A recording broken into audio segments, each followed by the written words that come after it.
تقبلي زوجك يكون عنده صديق وانت تقبل زوجتك يكون عندها صديق كي خوها راه متربين من الصغرى مع بعضهم، قارين من السنه الاولى مع بعضهم، راهو كي خوها ما يعمل لها شيء نورمال، ما يمشيش مخك بعيد يا عيسى.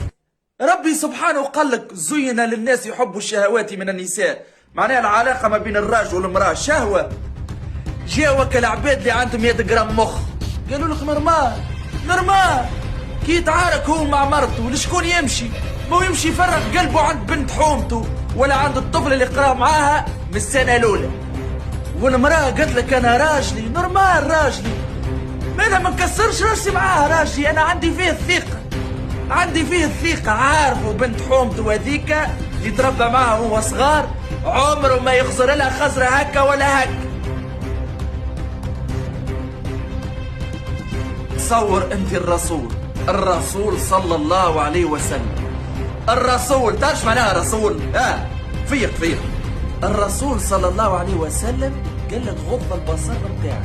انا على شنو باش نغض البصر؟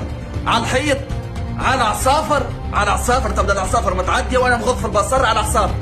ديما على الانسان غض البصر نتاعنا، خاطر انا عندي شهوه وانت عندك شهوه، يزيكم راكم اطلق. اسمعوني والله شلقنا بك اللغه هذيك راهي ما عادش تمشي.